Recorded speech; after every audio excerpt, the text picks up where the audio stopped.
Let me stand on the existing protocol.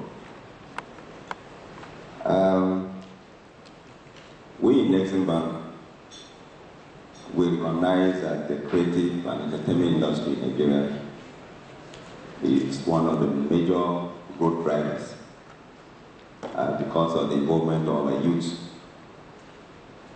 Because globally, and especially in Africa, the problem that each government is facing is how do we create jobs for the team youth.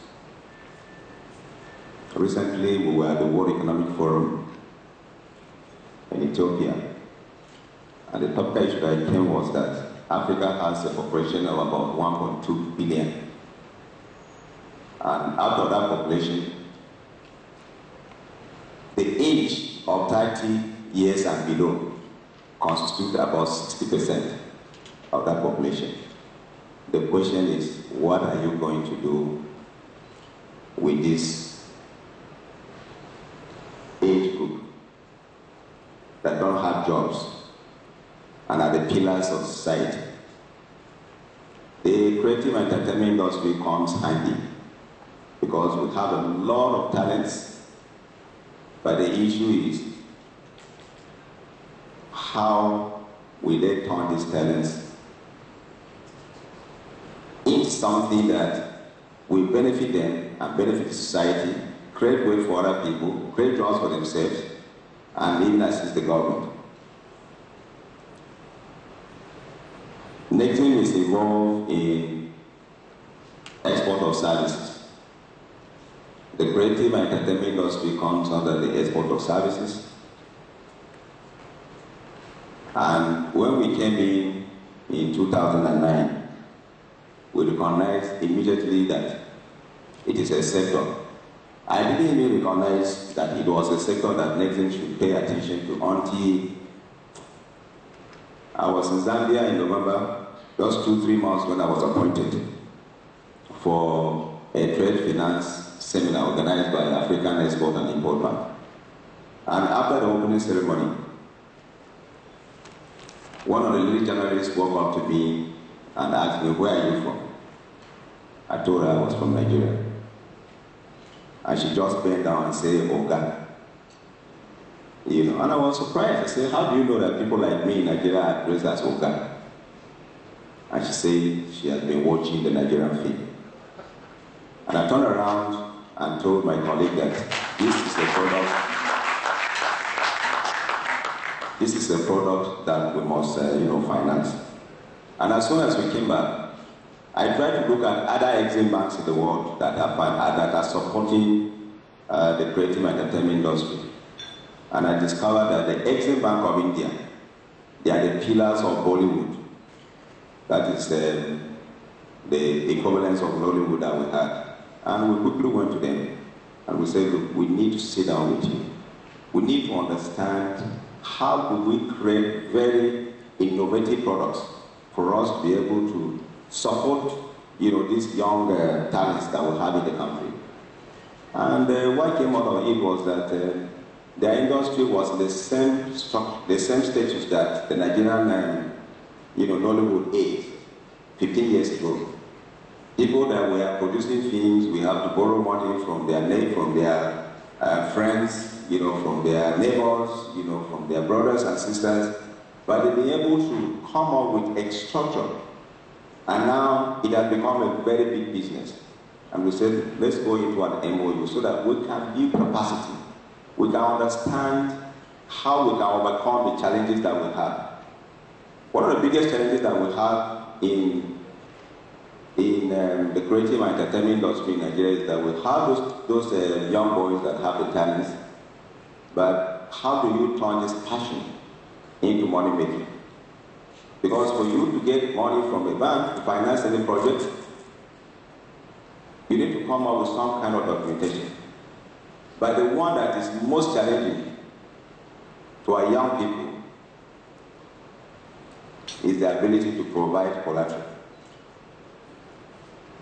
And it is a regulatory requirement. If I give you 50,000 and above, 50,000 naira and above, without collateral, I'm a candidate for jail. So how do we now come up with very creative and innovative products that the teaming youth that don't have collateral will be able to have access to funds? I thought we were going to have something like a discussion. I have some points here which I will quickly go through. I tried to look at the role of the creative and entertainment industry in the global trade, and development. And the evidence has shown that the creative and entertainment industry is a key driver of global growth and can contribute substantially to economic growth. According to UNCTAD, world exports of creative goods and services, it grew at an annual average of 14%, that is between 2002 to 2008, reaching a peak of $592 billion in 2008. But this was a complete contrast to the drop in international trade by 12% in 2008. That was following the global financial and economic crisis. During the recession, the creative economy continued to thrive. As people were still going to cinemas, museums, listening to music, watching videos, TVs, and we are playing video games. The continued growth of the creative economy, it reflects the general tendency of the people to preserve their culture, in addition to the quest for memorable life experiences through social events, entertainment, and leisure. The global film and entertainment industry generated about $90 billion in revenue in 2010, while revenue is projected to increase to $102 billion this year, that's 2012. Most of these revenue streams come mainly from films that are distributed through theaters. While North America contributes the largest market share of 40%, Europe, Middle East, and Africa accounts for 24%, Latin America 20%, and Asia Pacific 3%. Now let's look at the Nigerian film industry. The Nigerian film industry is widely enjoyed as the most prolific in the world, with consistent production of over 2,400 yearly titles in the past 3 years. In 2008, we produced 2,408.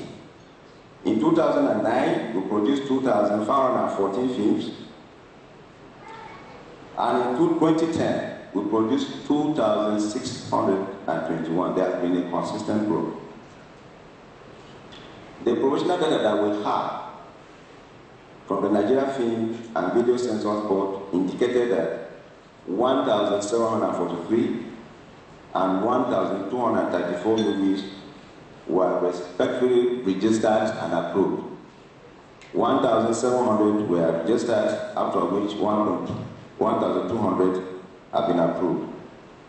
The percentage produced in 2010 in the main languages were English 44%, Yoruba 31%, Hausa 24%, and Igbo 1%. Those are the things that are produced in these languages. Nollywood is also ranked third globally in revenue, which receipts over the years reported to be within the range of $300 to $800 in the recent past.